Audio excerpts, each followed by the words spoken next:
So welcome everybody to this morning's Family Caregiver webinar on the topic of managing resistance. My name is Carrie McClellan. I'm the Outreach Manager for Elder Help, and I look forward to sharing today's topic with all of you.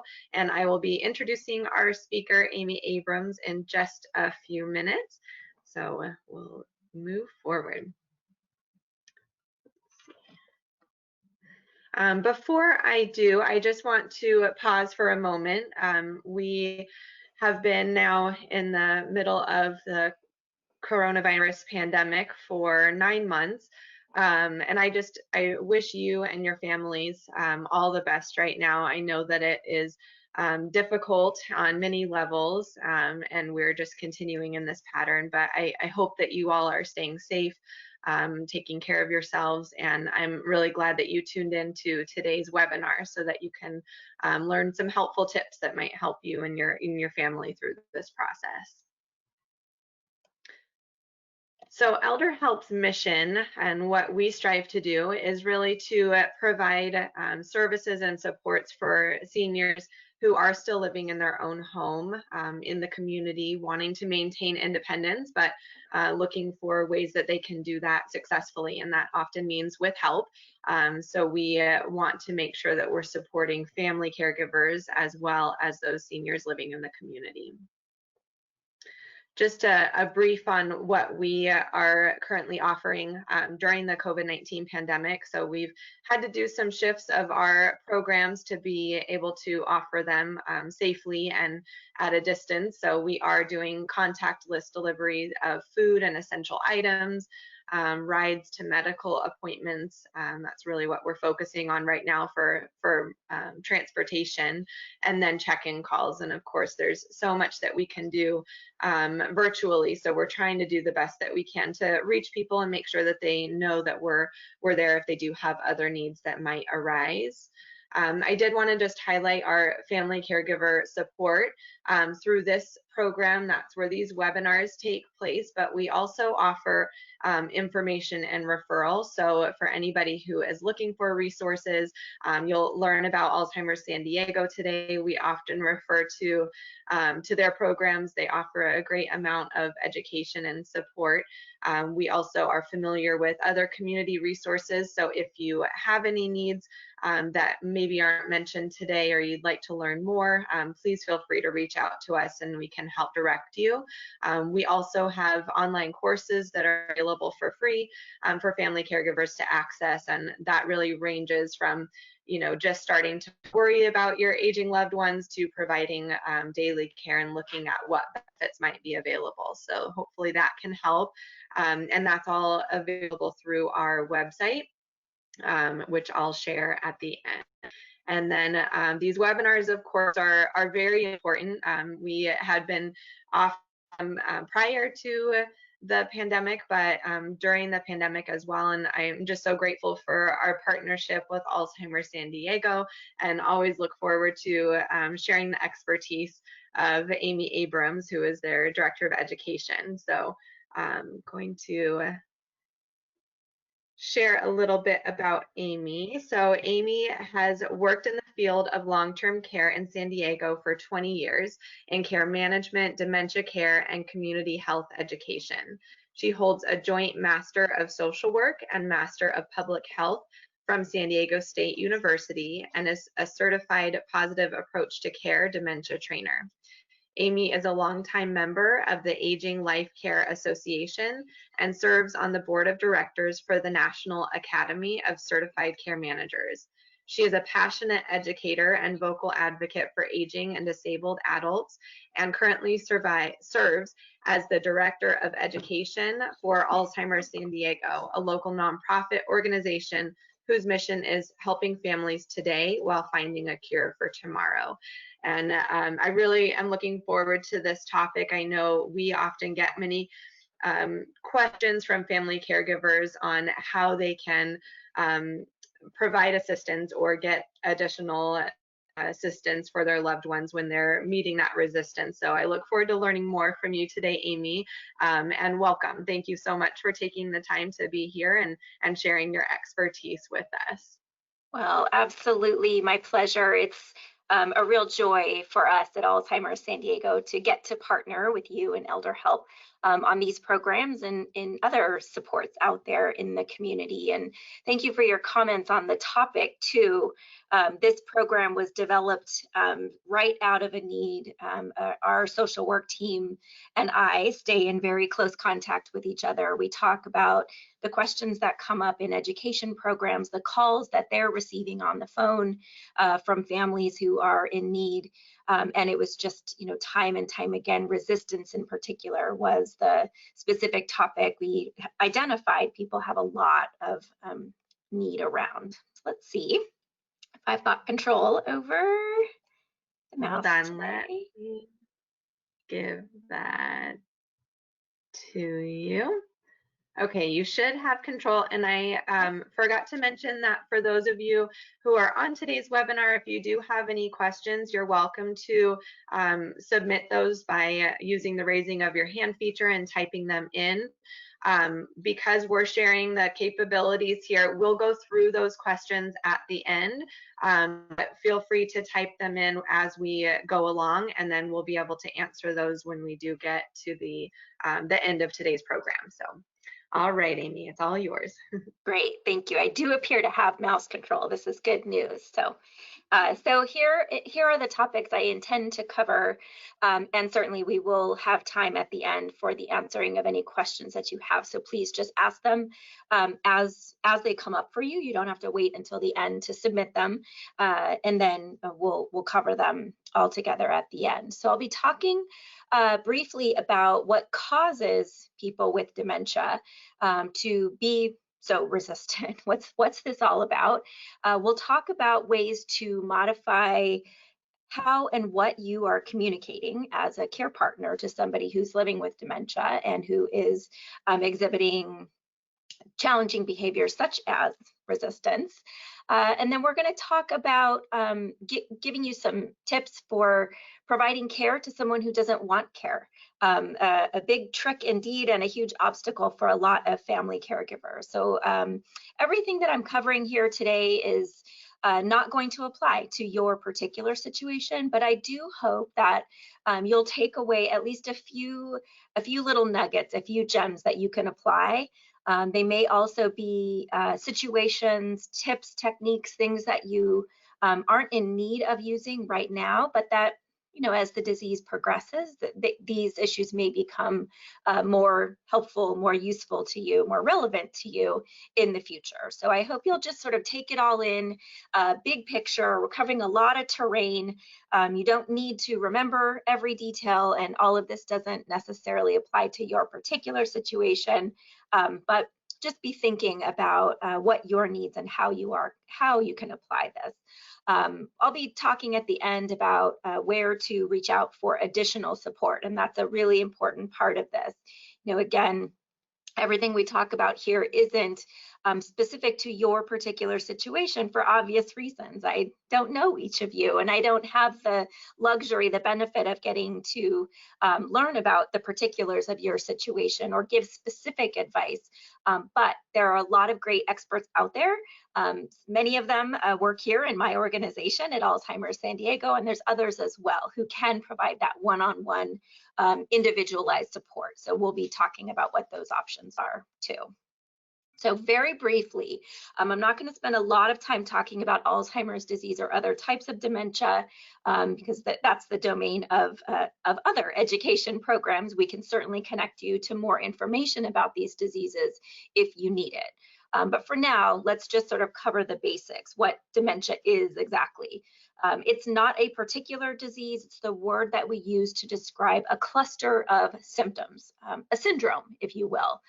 So dementia is caused by some underlying medical condition that impacts a person's memory, their cognitive abilities, their problem solving, their thinking.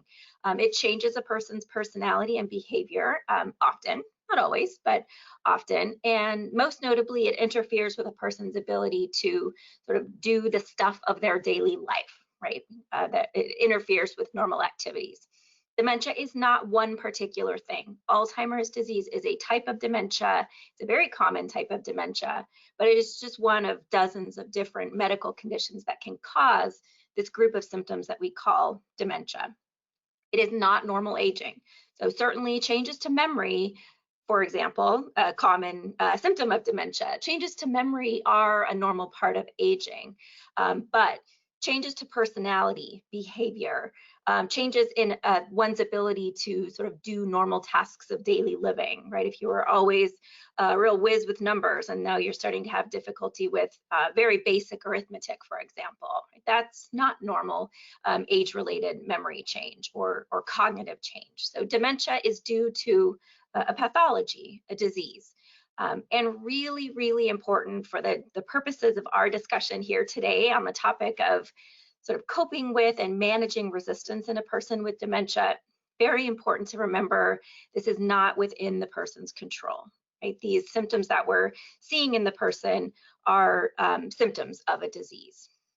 So I love to use this metaphor of the ocean, right? Caring for a person with dementia in a lot of ways is very similar to the experience of sort of imagine yourself standing at that shore and wading in maybe up to just about your knees or so, right? So it's peaceful. It probably feels good if it's a warm day and it's not too cold out.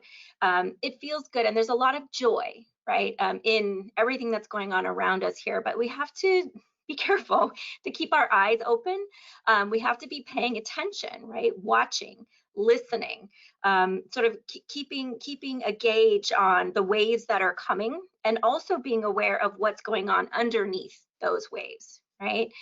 Caring for a person with dementia, it can be an unpredictable journey, much like standing in the midst of a set of rolling ocean waves, right? Why is it so challenging? It is, right? This is just sort of I think a lot of dementia caregivers really struggle to articulate, to name what is it about this that's so different, right? I've cared for other family members, I've cared for friends who've had chronic illness. Why is this so different? Well, people with dementia, this is brain disease. Their needs are constantly changing. They are experiencing, not only those problems with memory loss and thinking and personality changes, but they've also often got a lot of physical symptoms as well. They're having difficulty with dexterity, for example, not having as good control over their motor skills. So there are a lot of physical demands layered on top of the emotional demands of caring for somebody whose personality and their behavior is different than it used to be. Sleep disruption is a very common symptom as the brain experiences disease. Often circadian rhythms are disrupted, and so people's sleeping patterns begin to change. And unfortunately, right, if one person in this household has a sleep disturbance, has sleep problems, everybody in that household is likely to have sleep problems. So you've got caregivers who are sort of constantly dealing with a changing environment. They've got heavy physical caregiving responsibilities, perhaps. There's a lot of emotional impact here, and not getting very much sleep on top of that, right? So you're kind of lacking in that good foundation. I mentioned behavior, and in particular, resistance is one of the most challenging behaviors that we see in people who are living with dementia. This is an image that is hard for a lot of folks to see. I think it's an important one to share. It's just a graphic depiction. This is not a real human brain, just a graphic depiction that I think is very helpful to those of us who care about, love, support somebody who's living with a progressive neurodegenerative condition like Alzheimer's disease or another type of dementia. It can really help us in those hard moments to have a little more generosity and compassion, and maybe even a little patience when we can remember what's going on in the actual tissues of the brain. Right? Alzheimer's disease and other types of dementia are neurodegenerative. They are causing brain cells to die, but we don't see this damage, right? There aren't outward signs and symptoms that we can look at the person and know, okay, yeah, they're fairly along in this disease process. So I'm going to take a deep breath and have a little more compassion for them. It's harder to do because often the person looks exactly the same, right? Up until the very late stages of the disease, many people do. They don't look all that different. They may even not act all that different most of the time. There may be long stretches of time where they very much like their old selves. And so it's easy for us as care partners to forget exactly what's going on. So I want to just quickly explain what's going on in the different lobes of the brain to explain why we see these different types of behavior changes, personality changes, and in particular, resistance. So the temporal lobes are in the center of our brains, kind of behind our temples. This is the part of the brain where most types of dementia begin. And so we'll see early damage here, and we'll also see pretty extensive damage here. So memory loss and changes to a person's verbal language abilities are very common when there's damage in the temporal lobe. So changes to memory loss, an example of a type of resistance you might see is, you're trying to help somebody take their medication, for example, and they, don't remember that they take that medication. I don't need to take this. This was never prescribed to me, right? Not remembering that they take an essential medication for blood pressure, for example. Right? You can argue all day long about why they need to take this pill, but if they don't remember anymore that was prescribed or why it was prescribed, you have some serious resistance on your hands. The parietal lobes are up on the crown of our head, and this is the part of our brain that helps us with sensory perception, being able to interpret what you're smelling, what you're seeing, what you're hearing, as well as that manual dexterity that I was describing before. So when there's damage in this part of the brain, we might see somebody who, even in very warm weather, right, they're not perceiving the sensory input of it's hot, right? So they're bundling up on layers of inappropriate clothing, or vice versa in winter, not wearing appropriate clothing, or because of dexterity problems, having a hard time getting dressed. The occipital lobe in the back of the brain is likely to produce significant changes to the person's field of vision, and that produces a lot of symptoms. So people literally perceive situations differently than you do, because it's like they're kind of looking through a tunnel, if you will. So things seem closer, things are harder to make out, they're lacking context when they can't see, the full sort of field of peripheral vision. And this is likely to produce balance problems as well. So one of an example of an outcome here, what you might see is somebody who becomes very resistant to taking a shower as the disease is progressing, right? They're having a hard time inside the shower, sort of seeing where that water is coming from, what it is, right? Maintaining their balance and their orientation, and becoming fearful and resistant in those situations. Finally, the most important of these lobes, not for biological reasons, but for the purposes of our topic here today, the frontal lobe, this big region kind of back here behind our forehead, that's really kind of, someone once put it to me as it's the governor of our brain, the CEO, and I like that metaphor a lot. This is the part of your brain that takes in lots of information, complex information, and allows you to make decisions and use judgment. So when there's damage in this region of the brain, we're going to see a person not kind of making decisions or applying insight the way that they used to. This is where we see a lot of personality and behavior changes, because this is the part of our brain that allows us to regulate our emotions, right? If I'm, through the course of any given day, or depending on the day, any given hour, I might experience joy, I might experience sadness, I might experience anger, frustration, happiness, right, humor, all of those emotions. And it's this part of my brain, my frontal lobe, that's allowing me to sort of regulate it, modulate it, and kind of keep myself kind of under control and acting socially appropriate, if you will. When there's damage in this part of the brain, it's hard for a person with dementia to regulate that. So we're going to see a lot of changes in their behavior.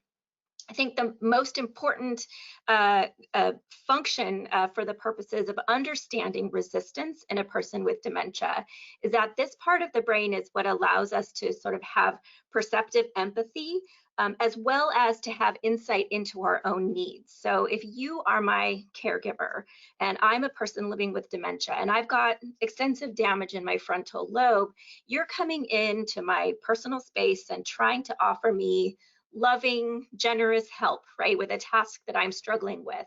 I may not be able to even see that I need that assistance, right? Nothing seems changed to me. All I know is that you're in my space. You're helping me, trying to help me with stuff I don't need your help with, right? So I'm not seeing things from your perspective. I'm lacking in that empathy, and I don't have good insight into my own needs. So this creates a very challenging set of circumstances for us as caregivers. So what exactly do I mean when I say resistance? It takes many forms. Some people sort of lean heavily toward one of these types of resistance, and some people do it all. But one could be apathetic, just, nah, no thanks. I don't really feel like it, right? That's a form of resistance. One could be argumentative. One could refuse assistance. No thanks, I don't need a bath. I've already taken one.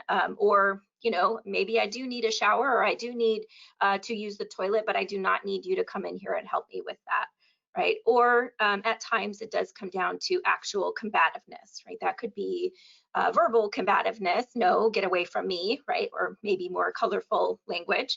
Or it could be actual physical combativeness, right? Trying to get you out of my space because, again, may not understand why it is that you're in my space. All of these types of resistance, really, when it comes down to it, they're just different ways of saying no, right? And anybody who has been caring for someone living with dementia for any amount of time is probably well aware that most people with dementia are much more capable of saying no than they are of saying yes, right? So why is that? Do you want to go for a walk? Do you need to use the restroom? Do you feel like having lunch, right? Why is it that most of the time, the majority of the time, the answers to our questions are no? So I want to introduce you to this little region of the brain called the amygdala. You didn't know you were going to get a biology lesson today here, did you? The amygdala is a little kind of walnut-shaped part of our brain. It's a very old part of our brain, meaning it's the part of the brain that develops first when we are in the womb. It is sort of evolutionarily speaking, this is the part of our brain that keeps us safe. This is the part that fires off the hormones that allow us to fight or flight, right? When we need to, when we're being attacked by the proverbial saber-toothed tiger, right? This part of the brain is very rugged. It's very resilient. And this region of the brain is very rarely damaged through the course of these progressive types of dementia. So you've got all those other regions of the brain that I just described for you that are allowing a person to access memory, to use judgment, to regulate their emotions, right? All of those regions of the brain are experiencing damage. This part of the brain is not. And so what we see is that people with dementia are really kind of operating much more heavily from a place of sort of impulse and instinct. Feeling defensive, saying no, putting your hands up and saying no to something is really the ultimate kind of defensive move, if you will, right? If I say yes when you ask me if I want to, go for a walk, it's a nice day, let's get outside for a walk. If I say yes, I'm really opening myself up to a lot, right? What's the weather going to be like? What do I need to wear? Do I have the right shoes? Who are we going to encounter, right? Where are we really going? I'm opening myself up to a lot of possibilities. Whereas if I just say no and I don't go, nothing around me changes. It's a way of me sort of maintaining full control over my environment, and it allows me to feel a lot safer, right? So this is why we see so much more no in people with dementia than yes. So I spent a lot of time here talking to you about what's going on in their brain. But I think it's also important that we spend a moment talking about what's going on in your brain, right? Because you have an amygdala too, let's not forget, right? So when you are confronted by whatever it might be, if it's the person forgetting a very important memory, forgetting your name, very painful moment for a care partner of a person living with dementia, or when you're confronted with resistance, right? Somebody saying no to you, somebody refusing the assistance that you are offering them, somebody pushing away a plate of a meal that you cooked lovingly for them, right? And that you know it's their favorite dish and they're not eating it, right? All of these things produce a reaction in you too. You have an amygdala. Your amygdala is probably very healthy as well. It's kicking in and putting you into a defensive, sort of combative, argumentative mode. That's very normal, and that's very, very human, right? A lot of care partners come to my classes at Alzheimer's San Diego, and when I ask them what they're there for, what do you need? The number one answer I hear is that I need more patience.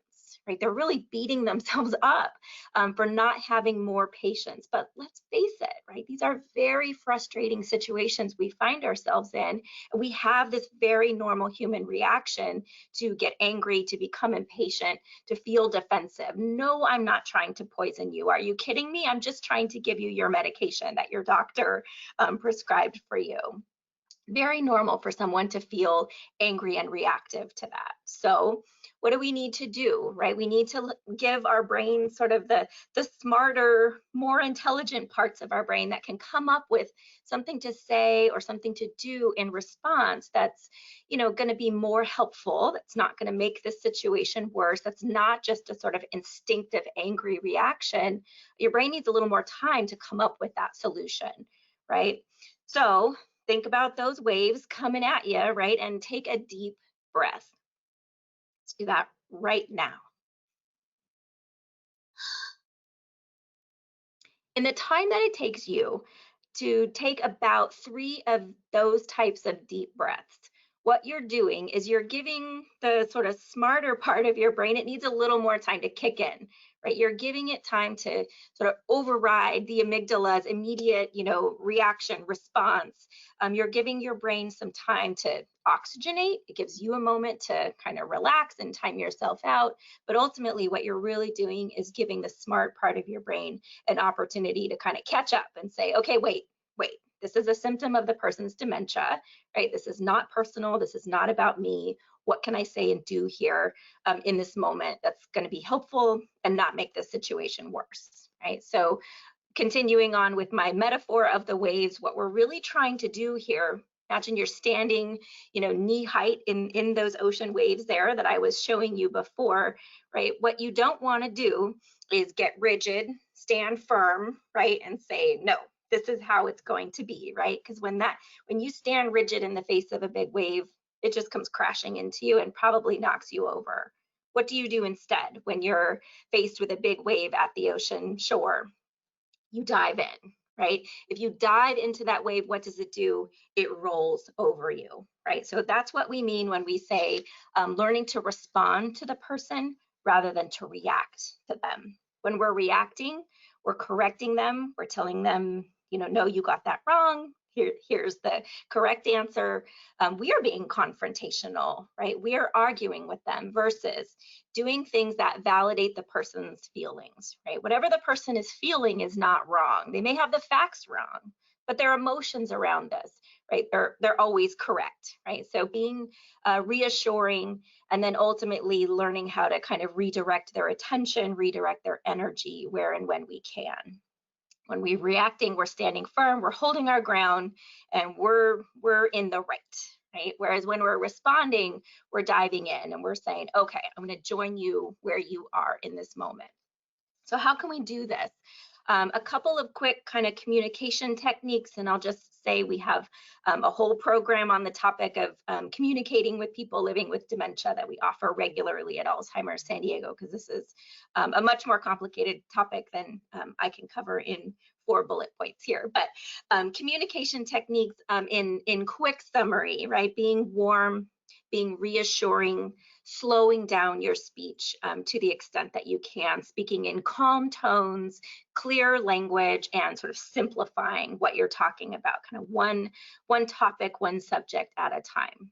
The most important of these techniques is that validation that I was talking about, agreeing with the person, right? If they're saying to you, no, I got to get out of here. I don't know what I'm doing in this place. I need to get home. It's a very common thing we'll hear people with dementia saying, right? What we don't want to do in that moment is argue with them about the fact that this is your house, you've lived here for 20 years, right? That isn't going to get you anywhere. Remember all of those changes in the brain that are causing them to see this situation differently than you do, right? So instead, we want to agree with them. We want to validate that feeling.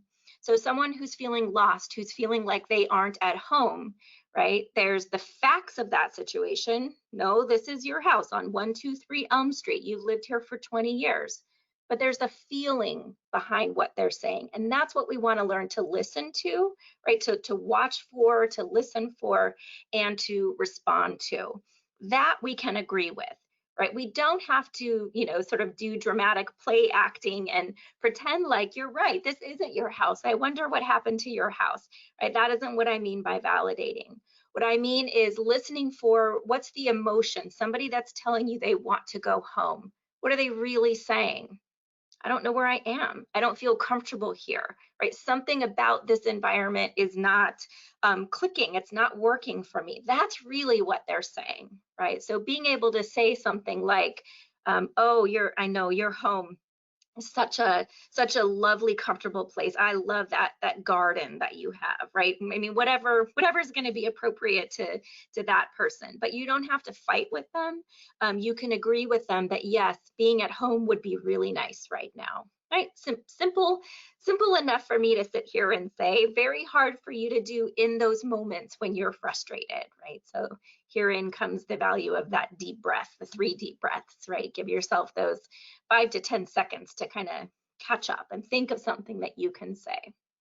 One of the easiest tricks in the book, kind of almost a fail-safe way to validate somebody's feelings, is to apologize. And that is just to say, I'm sorry that you're feeling that way, right? Or if somebody's angry at you, right, you're in their space and you're trying to help them tie their shoes and they feel like you don't need to be there. I don't need this assistance from you, right? When you see that resistance, when you see them pushing you away, a simple, I'm sorry, right?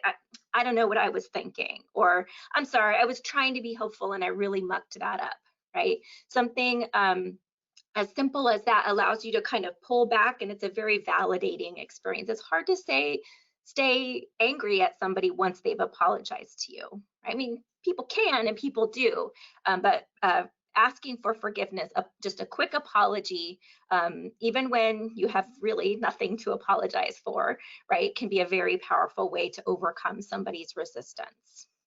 One of the most important but simplest tricks in the book when it comes to communicating with people with dementia and to dealing with resistance is simply to talk less, right? Paying more attention, doing more listening, doing more watching, right? Connecting with the person, really listening for the emotion behind that resistance and then responding to that rather than getting caught up in all of the words, right? We tend to, as care partners, get very loquacious. We use lots of words. We talk constantly. Here's what I'm doing right now. Here's what we're going to be doing next, right? A person with dementia, that just may be too much information, too much input for them. So when we're attempting to provide care to somebody who's living with dementia, a couple of things to keep in mind: that dementia, unfortunately, at this time, doesn't get better. This causes a progressive loss of function. I think sometimes we come at our caregiving tasks with the goal of sort of challenging the person to do as much for themselves as they can, right? And certainly you want to push to the point that the person can tolerate, right? Do what they're able to do successfully. But we're not rehabbing the person, right? This isn't a person getting stronger after an illness or, learning to walk again after an injury, right? We have to be realistic and expect for this loss of function to decline slowly, but to decline over time. So we have to be realistic about our expectations and be flexible in terms of what we're expecting of the person and what we're expecting of ourselves as caregivers too. Our goal in providing care to people with dementia is autonomy and not independence, right? This is a hard reality for a lot of us to sort of wrap our heads around when we love somebody who's living with dementia.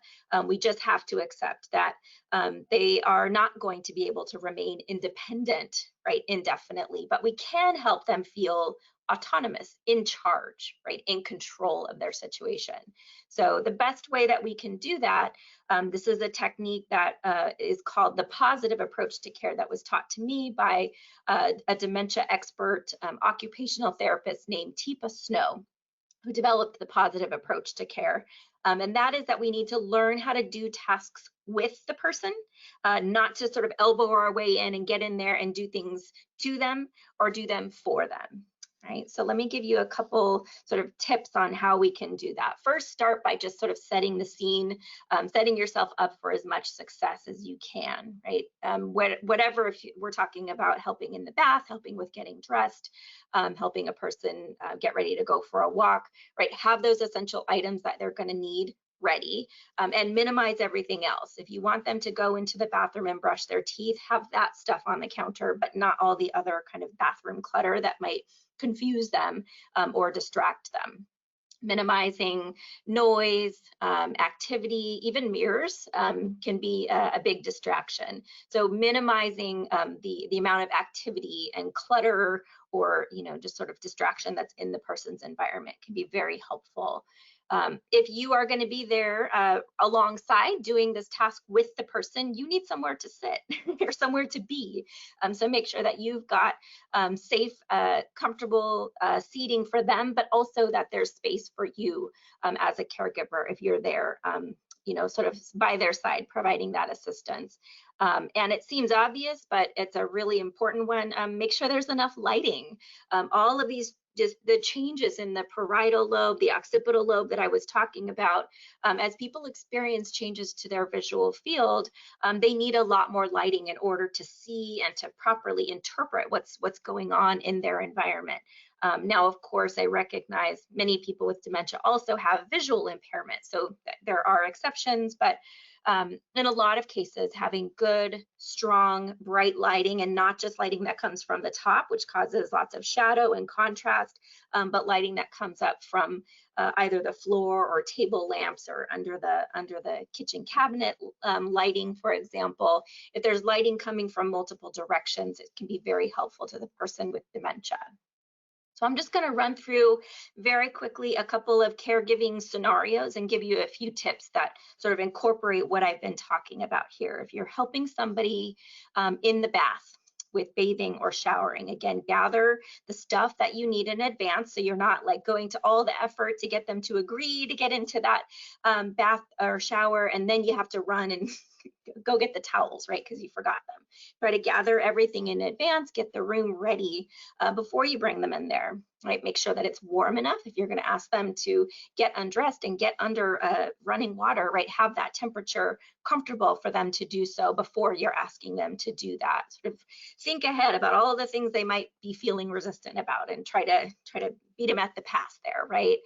Get the lighting situated properly, the temperature, music, if it would be helpful, if it wouldn't be a distraction. Using very clear and direct language, instead of trying to negotiate, will you take a bath now? Just saying things like, the shower's ready, right? Your bath is ready. Let's go get cleaned up, right? You heard in my language there, let's go get cleaned up. You may have no intention of taking a shower or getting cleaned up, but if you make it sound like something we're going to do together, right? This is the essence of doing something with the person rather than, doing it to them. Right. And remember that no matter your relationship to the person, this could be your significant other, your life partner of decades, they still may not want you kind of in their space during bathing, showering, toileting, whatever it might be. So be mindful of people's needs for privacy. You can use towels to drape over private areas or even clothing. Sometimes, if you just have to use the handheld shower head and wash over the undergarments once or twice, right? And call it a bath. Again, being flexible is the name of the game.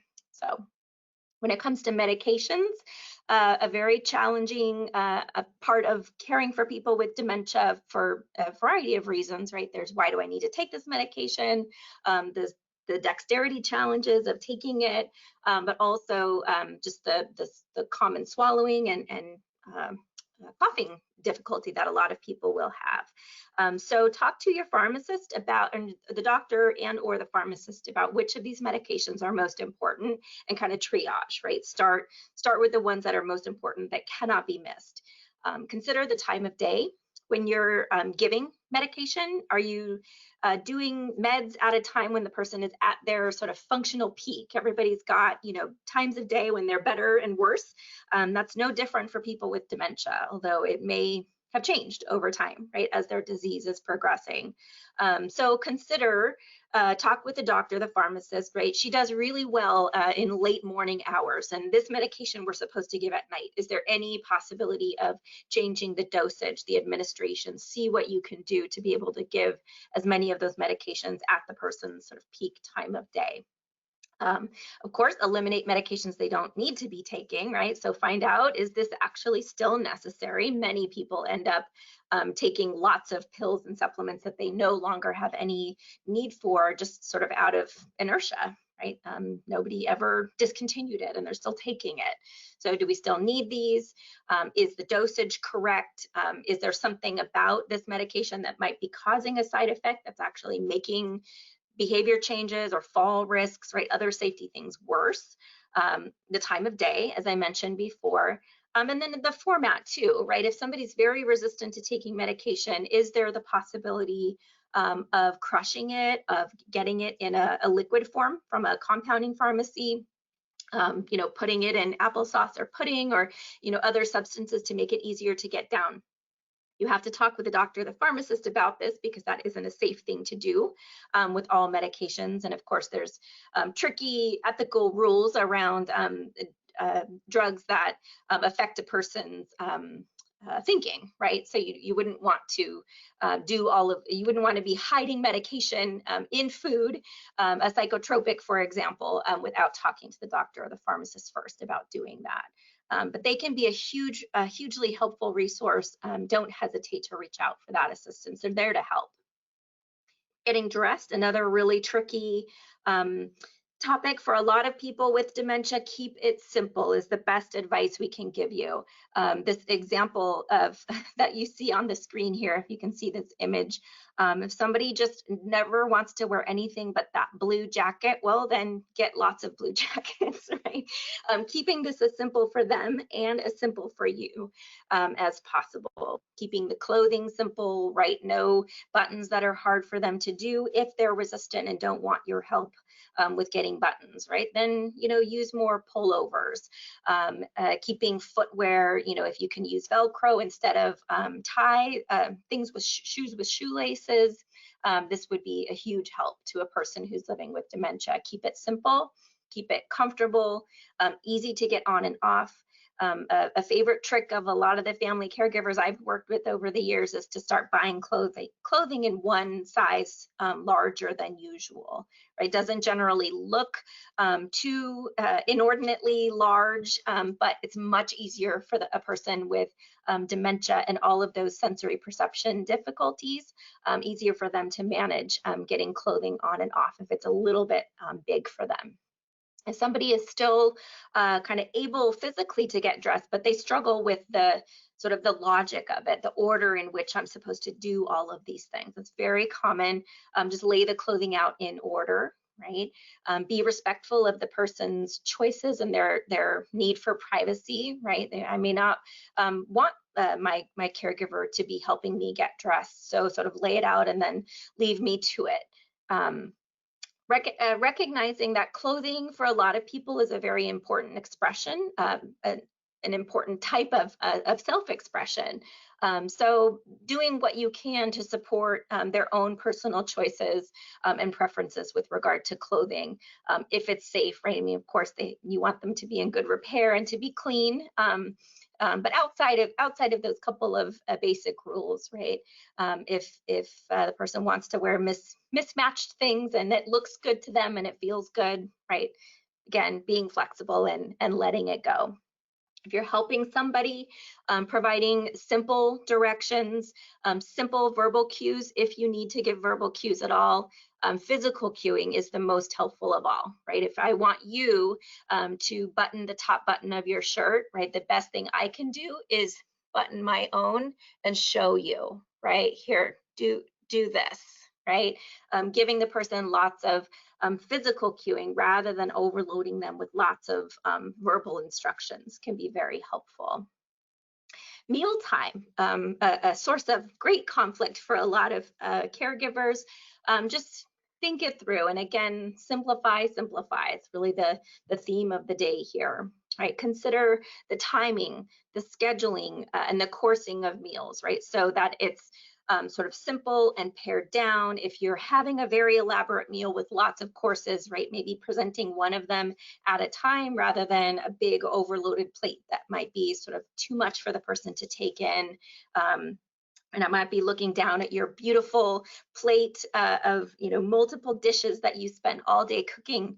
But if my brain just can't make sense of all of this that I'm seeing and I don't know where to start, or I don't recognize what it is, right, I might be inclined to just say no, just push it away. Excuse me. Don't be afraid to incorporate finger foods. And remember that basically anything can be finger food, right, if it needs to. We're being flexible again. Salad can be finger food, right? Soup, maybe not. But outside of that, right, outside of liquids, most things, right, we can chain, we can modify it, we can cut it up into smaller pieces, and turn just about anything into a finger food, recognizing that the use of utensils is going to become more difficult for a person living with dementia as the disease is progressing. Excuse me. Again, with simple instructions, very simple, minimal verbal cueing, and mostly physical cueing. And the best physical cueing that we can do is eating together. So let's pretend I want you to take a drink of water because I need to take a drink of water. So if I want you to hydrate, right, I'll take a sip of mine. Why don't you take a sip too? Right? Sitting down and eating together. This is the simplest technique, but it's hugely important. Through most of our lives, we aren't in a situation where, I sit down to a meal, somebody hands me a plate, and then they get up and walk away. Meals are inherently social in most households. So if you want me to eat my meal, sit down and eat your meal with me, or at least just set a place, right? So that this feels like we're having social time. And this, again, is something that you're doing with me. You're not putting down the meal in front of me and doing it to me, right? So in summary here, honor the person's personal preferences, their routines, their rituals, their time of day for doing things to the extent that is reasonable for you, right? We have to be humane about these things. All along the way, providing lots of validation, agreeing with people, apologizing when it's going haywire, and I'm sorry that didn't go according to plan, or providing lots of reassurance. You're doing a great job.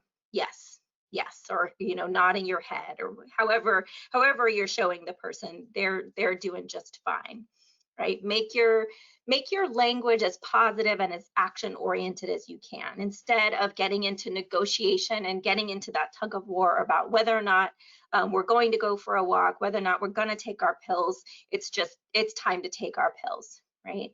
And again, look at the language there, right? Even if I don't have a pill I need to take, it's time to take our pills. I'm going to sit down and I'm going to do something that looks like taking a pill at the same time, right? Maybe I'm eating Skittles, or taking my vitamins, or eating grapes. So, I'm doing something so that it looks like this is a thing that we're doing together, right? Instead of, here, let me do it. You're too slow, or you're doing it wrong, is the message there, right? Instead, let's try it this way, right? So you see the subtle differences in the language there, but they can make a huge difference. It's all about doing with the person, not doing things to them or stepping in and doing them for them. Back to that most important advice of all, taking that deep breath, right? Recognizing when you're about to react and thinking instead about, what can I do here that would be more of a response? What's a little more like diving into this wave rather than standing in firmly and letting it crash into me, right? So as with swimming in the ocean, we don't want you out there doing this on your own. Do not swim alone. Do not caregive alone either, right? There's lots of resources out there, lots of education programs like this one, places you can go for education, learning new skills, learning new techniques for communication, for providing hands-on care. Helps you feel less anxious and more comfortable as a caregiver. And I assure you, it helps the person with dementia to feel less anxious and to feel more comfortable as well. Find those community resources. Carrie mentioned this at the beginning. Elder Help and Alzheimer's San Diego. We are both here for you. If we both, both of our organizations provide a huge range of support and services. But as I always say, if we don't do it, we probably know someone who does. So reach out to your community for those resources. You're going to need a break. You cannot be doing this 24/7 on your own. You need respite. You need a support group, right? You need outlets for just getting your mind somewhere else, maybe even getting your body somewhere else for a little while. So find those supports, find people who make you feel safe, places where you can go and talk about what's going, whether this is friends or this is a formal support group or this is a counselor or a social worker, right? Find supports that really empathize with you and understand the challenges of caring for someone with dementia, that allow you to laugh about it if you need to cry, right? There's nothing like the support of people who really understand the unique challenges of dementia. So this is Alzheimer's San Diego in a quick nutshell. All of our services, all of our supports, everything we do is free. There's never a charge to access any of our programs, and they're available to anybody in San Diego County, or if you're outside of the county but you care for somebody who lives here, it's free and available to anyone. So just call. Send us an email, visit our website, alzsd.org. We can connect you to any of these services and supports, or again, to outside resources for other types of assistance that might be appropriate for you. We have social workers, our team of dementia experts available Monday through Friday for any reason, right? To take a call, to talk you through doing some problem solving, to connect you to referrals, right, for community resources, or you don't even know what you need. You just need to vent. You just need to talk to somebody.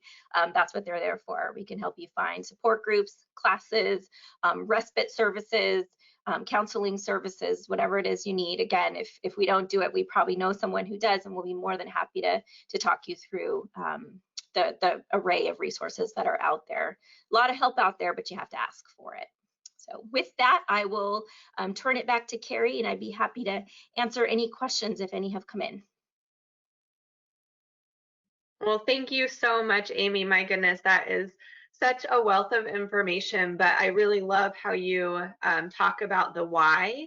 You know, why somebody might have that reaction, or how you can prevent that from taking place, as well as the tips. I think that you just kind of paint that picture for anyone who's in this position, that that sets the stage. So thank you for Good. that. I'm so glad. I'm a big believer in just trying to understand the disease and the sort of confusing array of symptoms we might see. Trying to kind of wrap your own head around it as best you can really helps you strategize the best response. Yeah, good. Glad to hear that. Thank you. I know that was definitely a huge help for me.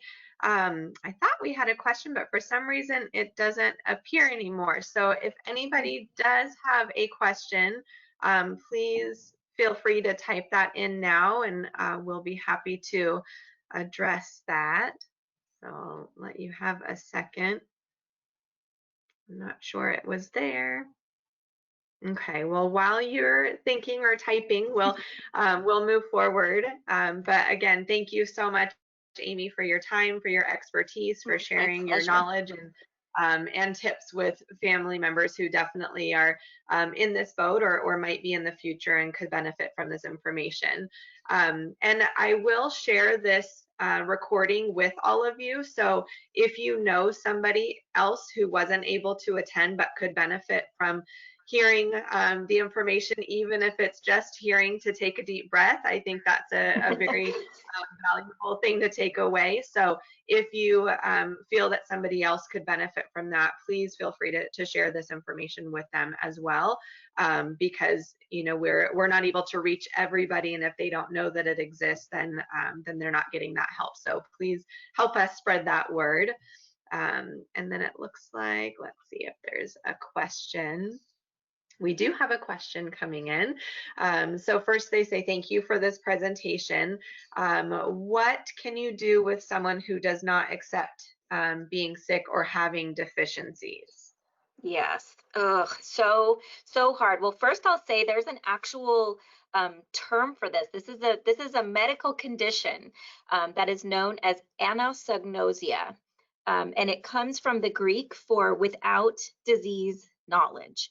Anosognosia is an actual symptom of dementia in many people. Not every person with dementia, but at least half of people with dementia have no insight. They have no ability to tell I'm having memory problems, right? I may get lost and have the police take me home, right? Because I got lost, and the next day I don't remember that happened, right? So I have no insight into the fact that anything is changing with me. And in fact, if I have anosognosia, it actually looks a lot to me like all the rest of you all are out of your minds, right? Everybody's acting so differently, and I don't know what is going on here, right? Or I keep losing things. And so obviously, if I don't know that I've got a memory problem, I don't recognize that I'm the one losing these things. I'm hiding things from myself, right? So instead I start to think that other people around me are playing games with me, that they're engaging in some type of trickery, and it becomes sort of paranoid or suspicious behavior. Anosognosia is very common, and it's really, really tricky. The first thing to know is just to know it when you see it. Aha, this is a person who does not know. Maybe they've got Alzheimer's disease. They got the diagnosis years ago, and they don't remember that. It kind of, I think, often we assume that they're in some type of denial about it, but I'd say let go of that and just assume they no longer know that they have this disability and work with that, right? So when a person who's living with dementia has anosognosia, they don't know that they need any help, we have to reframe the way we approach giving help, right? If I'm going to have to be the one doing all the driving now, right, it's not going to be helpful for me as a caregiver to repeatedly try to remind the person, the doctor said you can't drive anymore, your memory is bad, you were getting into lots of car accidents, right? We have to let go of trying to convince the person that they need the help. There's no value in trying to argue your way in, convince the person, make it stick with them, right, that they have this disease. So instead, we have to make them feel differently about the fact that I'm going to start doing all the driving, right? One of my favorite stories related to this was a gentleman who needed to start doing all the driving for I believe it was his stepmother, and she had anosognosia. She could not be convinced that anything was wrong with her. She didn't know what everybody's problem was. Even though she had a diagnosis, she had lost her driver's license. He needed to start doing all the driving for her because she'd lost her license and it was no longer legal for her to do so. But it was pointless and useless, and in fact, just agitating to both of them to constantly be trying to convince her that she couldn't drive anymore. So he told her that he would due for his renewal for his own driver's license soon, and he wanted to practice. Right. So what he did was he said, and he just shifted the way we talk about the fact that he was going to be doing the driving.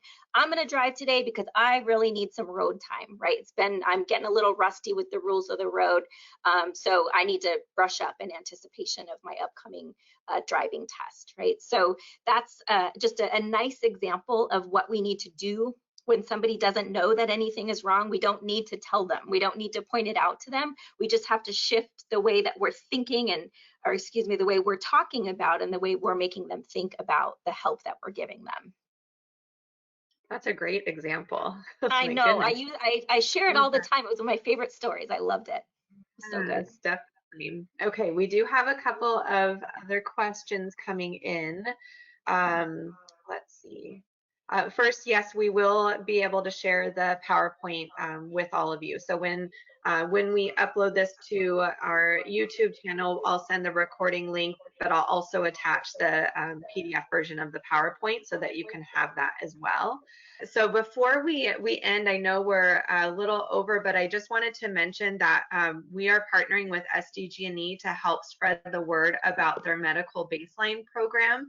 And I know we recently had a presentation from SDG&E, and this is kind of an initiative that they're wanting to make sure that people are taking advantage of to reduce the cost of their bills. So there are certain criteria that people have to meet in order to qualify for this program, but they are waiving the need for a doctor's note or a doctor's signature. So that is going to speed up the process really easily. And this will be available on Elder Help's website, or you can call our office for assistance. So please just pass that along, and I'll share that information when I follow up as well. And then here's Elder Help's contact information. So mine is on there, my cmcclellan at elderhelpofsandiego.org email address. As Amy mentioned, if you do have any follow-up questions and if you'd like us to try and answer those, you can feel free to send them along, and I'll forward them to Amy, or you can reach out to Alzheimer's San Diego directly. But hopefully we'll be able to get some of those questions answered. And again, I'm just so grateful for Amy and your expertise, sharing that with all of us today, and for all of you who joined in to listen in. And I hope that you'll take some of the tips and consider them, even if it's not right today. Hopefully in the future they will come in handy, and you'll be able to have a more enjoyable experience in your caregiving role. So thank you again for all that you're doing. Please remember to reach out for help and stay safe. All right, and we will Thank you. sign off. But yeah, thank you again so much for everything.